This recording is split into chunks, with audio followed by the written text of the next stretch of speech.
Salut les copains. Bon, nous sommes toujours en banlieue de Phoenix, en Arizona, aux États-Unis, dans notre nouveau camping-car américain. Je pense qu'on a terminé les travaux pour le moment, en tout cas, avant de... Voilà, on voulait se mettre bien avant de pouvoir prendre la route. La phrase est bonne. C'est ça, voilà. Pour le moment. Pour le moment. Parce que moi, j'ai quand même sur ma liste de choses à reprendre beaucoup de choses. Beaucoup de choses pour faire évoluer le camping-car et notre confort sur la route. Pas seulement pour faire évoluer, pour tout remettre parfaitement en état. Aussi, ouais. On a beaucoup réfléchi sur notre installation solaire existante et sur ce qu'on voudrait obtenir avec nos besoins. Et on a décidé, aujourd'hui même, de faire patienter un petit peu ce projet d'évolution du parc solaire. Parce que financièrement parlant, on va dire qu'on préfère attendre un petit peu. C'était l'idée. C'était l'idée d'acheter un camping-car déjà équipé pour ne pas injecter cet argent-là. Donc, dans notre budget, forcément, on s'est dit, OK, on alloue tel budget pour l'achat du camping-car, mais il y a déjà le solaire, il y a déjà tout ça. Donc, pour nous, est prêt à partir. On était prêt à partir. Il n'y avait pas ces dépenses à faire. Il s'avère que finalement, voilà, on a changé de matelas de Manao, on a refait quelques trucs. Là, le solaire, ça va pas, les batteries sont mortes, toutes ces choses. Mais en fait, ce sont des pôles qui coûtent super cher. Oui. Donc, financièrement, là, pour l'instant, on s'est dit que ça n'allait pas, donc qu'on allait continuer de se débrouiller. C'est ça. Tant bien que mal, avec ce qui existe, parce qu'il y a quand même quelque chose. Donc, on n'est pas non plus sans rien. Il est vrai qu'on n'arrive pas à brancher la Starlink, on vous l'a déjà dit, c'est compliqué pour les chargements, pour tout ça. Mais on va continuer de se débrouiller, on va essayer de faire au mieux. Ouais. Et avec ce qu'on a maintenant. Quand nos finances iront un peu mieux, forcément, là, on vient d'arriver. Donc, entre les billets d'avion, l'assurance du camping-car qu'on doit prendre à l'année parce qu'il est plaqué aux États-Unis, toutes ces choses, c'était des grosses dépenses. Donc, là, on attend un petit peu, on repousse un petit peu. Et forcément, on en aura besoin. On sait que c'est une dépense qu'on aura à faire. Et puis, en fait, ça va nous permettre aussi de vraiment évaluer nos besoins au mieux, ou en tout cas, évaluer au mieux ce qu'on va pouvoir mettre en capacité solaire sur le toit par rapport à ce qu'on va trouver aussi en panneaux solaires. Donc, on va continuer à prospecter dans cette voie-là. En fait, là, on avait trouvé deux panneaux solaires qui iraient super bien sur l'espace qu'on a, mais on aurait la possibilité d'en mettre 3 supplémentaires si on enlevait la clim. Et là, il y a toute une réflexion. Parce que nous, dans notre gros camion, dans Nestaman, pour ceux qui sont là depuis longtemps, on avait une clim, on ne l'a jamais utilisée, on trouvait ça complètement inutile. Maintenant, on se dit que ce véhicule, combien de temps on va le garder? Si on veut le revendre, est-ce que c'est important pour les gens d'avoir une clim? Alors après, ça dépend à qui on revend. Si on revend plutôt à des Américains ou des Canadiens, en général, c'est important pour eux. Ils sont plus habitués à l'utiliser. Si on le revend comme là, il se passe de français en français, les Français n'utilisent pas la clim, donc c'est vachement moins important. Nous, quand même, on a des besoins énergétiques assez importants avec les montages. Tom sur son ordinateur, moi sur mon ordinateur, lui plus YouTube, Insta. Et puis, on aura l'occasion d'en reparler, mais Saona a des projets aussi et elle a aussi besoin d'un ordinateur, de travailler dessus. Bref. Plus les téléphones, les tablettes, les appareils multimédia. Tout à l'heure, on était sur le toit et on se posait la question, on se disait qu'est-ce qu'on fait de cette clim? Pour les pays, tant qu'on est au Canada, aux États-Unis, il n'y a pas de souci. À partir du Mexique, en fait, mine de rien, la clim, elle doit être haute comme ça. Oui. Elle est hyper haute. Si on l'enlève, on réduit au moins de 20-30 cm. 20-25, j'aurais dit, ouais. Bon, on est plutôt raccord. Notre hauteur, pour les petits villages au Mexique ou tout ça, ça peut être intéressant. Bon, bref. Bref, ça demande encore pas mal de réflexion et on s'est dit que le temps et le début de notre voyage allaient nous permettre de vraiment fixer nos besoins au mieux. Voilà, c'est un peu ça. Dans l'idée, voilà. Donc on va pouvoir partir. Mais donc on a pu racheter ce camping-car grâce à la vente de notre remorque aménagée, Bonnie. Ça, normalement, vous aviez suivi. Vous aviez suivi, normalement. Donc, si vous n'avez pas suivi, d'ailleurs, j'avais fait une vidéo sur Bonnie est parti, ici. Non, là. Ah mince, ça fait trop longtemps, on n'a pas mis de i, je ne sais plus de quel côté c'est. C'est là. Oula. Non, c'est là. Mais effectivement, on reçoit régulièrement des petits messages où vous nous demandez, et Clyde, qu'est-ce qu'il devient? Parce que c'est vrai. Notre beau 4x4 Land Rover Defender. C'est vrai qu'on n'a plus rien partagé sur lui, pour la simple et bonne raison qu'il ne s'est rien passé pour Clyde. Clyde est toujours en vente, mais il n'est pas encore vendu.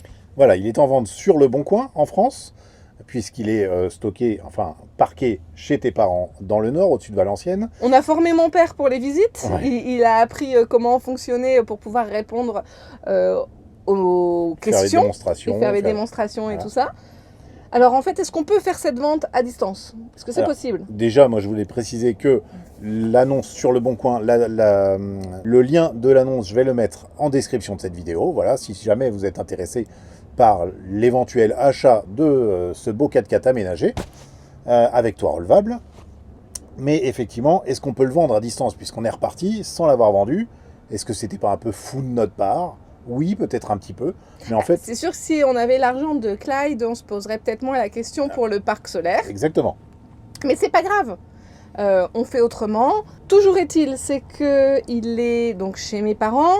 Le contrôle technique est fait. Donc Il est valide encore plus de 5 mois du coup. Voilà, puisqu'on l'a fait juste avant de partir. Les réparations ont été faites, l'embrayage et la boîte de vitesse Sont neufs. sont neufs. Pour des pièces venues d'Angleterre. Hein. Voilà, fait chez Roll Sport directement. Donc un garage spécialisé dans les defs. Donc il est prêt à repartir. Et donc oui, on pourrait très bien tout faire à distance. Ça, c'est pas un souci. Puisqu'en fait, pour vendre un véhicule, il faut sortir un certificat de situation administrative, le certificat de non-gage. Ça, on peut le sortir de n'importe où. Et puis, même Jean-Luc, ton papa, pourra le sortir pour nous ou l'imprimer pour nous. On peut apposer notre signature électronique maintenant. Voilà, on peut tout pré-remplir. On peut tout pré-remplir sur Internet, sur un formulaire. Les CERFA, je ne sais plus le numéro, mais peu importe, déclaration de cession de véhicule. C'est possible. Tout pré-remplir, signer. Et il n'y aurait plus que la partie adverse à signer et voir pour le paiement directement avec ton papa. Voilà. Finalement, on peut ou avec nous directement. Ou avec aussi, nous, avec un chèque de banque, mais ce serait à lui de gérer ça quand même pour nous. Oui, mais bon, ça, on s'est arrangé avec lui, donc oui, c'est possible. Bien sûr que c'est possible. Donc voilà, pour ceux qui se posaient la question, non, Clyde n'est toujours pas vendu. Il attend, on a quelques touches, on a plusieurs personnes qui se sont montrées intéressées. Oui. On avait organisé justement une visite juste avant qu'on parte. Oui. Pascal et sa famille sont très intéressés pour le coup. Très intéressés. Mais lui-même vend un Defender plus petit et en fait il ne peut pas l'acheter tant qu'il n'a pas vendu le sien. Donc là il est en attente et si ça se débloque de son côté, peut-être que la vente va aboutir. On a eu aussi un autre contact il y a quelques jours. Oui, d'un jeune cinéaste réalisateur qui cherche son véhicule aménagé. Donc il était pour un trip pour cet été. Voilà, il était très intéressé, il a posé énormément de questions, il voulait beaucoup de détails, mais pour autant, voilà, notre voiture n'est pas vendue. Voilà, pour l'instant, il n'y a rien de fait, des petites touches, mais encore rien de concret. Donc on continue de croiser les doigts, que ça nous aiderait, c'est sûr, s'il était vendu. On va peut-être mettre en avant un petit peu plus l'annonce sur Le Bon Coin. On va aussi la diffuser sur des groupes Facebook de voyageurs qui envisageraient un voyage dans un véhicule aménagé en famille très bientôt. Voilà, donc on va diffuser un peu plus largement. Je pense que aussi la saison d'achat d'un véhicule aménagé va reprendre là très bientôt, au début du printemps. C'est ce que plusieurs spécialistes nous avaient dit, qu'en général ça repartait au mois de mars. Donc là ça y est, on est dans les bons délais pour vendre ce genre de véhicule pour les gens qui se projettent pour l'été. Donc on ne désespère pas. Et puis moi je me dis que si on s'en sort financièrement sans le vendre, peut-être que d'ici quelques mois on pourrait le faire. Pourquoi pas, on pourrait le faire revenir et on pourrait le tracter derrière le véhicule, non? Pour des micro-aventures en Alaska, je pourrais peut-être non. Si, ce serait une super idée d'avoir Clyde derrière le camping-car là, pour pouvoir aller plus loin. Il est déjà aménagé, on a 7 places, il y a déjà 3 couchages, il suffirait de mettre une petite tente à côté. Il est toujours en vente. Hein. Voilà. Si vous êtes intéressé, n'hésitez surtout pas à nous écrire. Non, en fait, je rigole parce que dans un coin de ma tête, ça me fait un petit peu rêver cette idée-là, mais c'est pas du tout réalisable en réalité. Enfin, pas du tout. Ça pourrait l'être financièrement. ce serait une mauvaise opération pour nous. Ensuite, si on le faisait retraverser, il y aurait le shipping à payer, donc ça, c'est pas possible. Faudrait aller chercher Ensuite, il serait à Halifax, alors que nous, on va en Alaska, complètement de l'autre côté. à 6000 km de là. Et puis, avec un DEF, on roule pas à 150 km/h, hein, donc ça mettrait du temps de tout traverser. Non, en réalité, c'est pas du tout réalisable. Il vaut mieux acheter un 4x4 ici si jamais c'est un nos rêve. finances allaient bien, tu vois. Non, bon, c'est pas du tout réalisable. Oubliez ce que je viens de dire. Si vous êtes intéressé, vous pouvez toujours nous écrire à nestaautourdumonde@gmail.com Ou directement sur l'annonce du Bon Coin. Et puis on peut répondre à n'importe quelle question. Et puis voilà. Puis on peut s'appeler, bref, il n'y a pas de problème. Bon, alors on va repartir vers où? Wow. Ah, c'est une bonne question. Alors on est dans le sud. Dans l'Arizona, c'est un état qui est frontalier avec le Mexique. Donc c'est vraiment au sud-ouest des États-Unis. Là, notre but, c'est d'aller en Alaska pour le mois de juin. Voilà, c'est l'objectif. Juin-juillet, c'est l'objectif, d'être ces 2 mois-là en Alaska. Donc forcément, déjà, on va pas aller vers le sud. On est déjà très bas en même temps. On est déjà très bas. On va forcément monter un petit peu vers le nord, certainement faire des petits zigzags dans l'ouest américain pour refaire ou faire des nouvelles choses qu'on n'a pas encore faites. Des nouveaux parcs, des nouveaux paysages, des nouvelles randonnées. Ensuite, là, on y va doucement parce qu'on fait des petits tests. On n'a pas encore vraiment fait pour l'instant. Mais c'est ce qu'on va faire. On va reprendre la randonnée, mais petit à petit, pour voir comment ça se passe au niveau de ma santé. En fait, bon, vous savez, j'ai eu le feu vert pour repartir, mais j'étais quand même rentrée à cause de ça. J'ai pas fini en fait de me soigner complètement, j'ai pas fini de faire de la rééducation, tout ça maintenant c'est à moi de le faire. J'avais le feu vert pour le faire toute seule ici, je connais les exercices, je connais tout ça, mais du coup ce n'est pas terminé. On peut pas attaquer, je pense, une randonnée de 30 km comme ça, sans faire des petits essais d'abord. C'est sûr. Ce serait pas forcément très prudent, donc voilà, c'est ce qu'on va faire. Des petites randos, on va faire 5, 10, 15, 20, on va augmenter petit à petit, voir comment ça se passe. Puis ça va pas être mal pour nous non plus de reprendre doucement, puisque ça fait quand même un petit moment là qu'on n'a pas bougé. Non, moi en général je préfère attaquer dans le bois dur. Ouais, et d'avoir mal partout, moi je préfère pas ça. Hein. Mais de toute façon, on va reprendre l'activité là, ça va nous faire beaucoup de bien à tous. Et on a vraiment hâte de pouvoir reprendre tout ça, ces micro-aventures, ces petites randonnées, ces découvertes en famille. Pour tout vous avouer, en fait, hier, entre nous, hein, tous les 6, on a pendu la crémaillère. En fait, on s'est fait un petit apéro dînatoire, petit truc sympa là dans le camping-car. Oui, parce qu'on a travaillé plusieurs soirs d'affilée tard pour terminer leur chambre aux enfants, qu'on a présenté dans la dernière vidéo. Et... encore un petit. Et ouais, du coup, on s'est dit, allez, on mérite là de pendre la crémaillère un petit peu, même si on a encore plein de choses qu'on a envie de faire, décorer, améliorer, embellir. C'est comme dans une maison. Après, on va personnaliser la décoration, etc. Sauf que là, ça y est, tout est rangé. On n'a plus un seul truc qui traîne, tout a une place. Chaque chose a une place. Ouais. Jusqu'à présent, il y avait encore 2-3 trucs qu'on déplaçait, du lit de Manao, tout ça. Là, ça y est, l'espace enfant est terminé. Vous l'avez vu dans la vidéo et tout est rangé. Alors, donc ça, c'était ça pour moi. C'était ce truc-là de se dire, ça y est, c'est rangé. On a pris possession des lieux. Donc ça y est, on a pendu la crémaillère. C'est ça, on a fait un super apéro avec les enfants, c'était trop cool.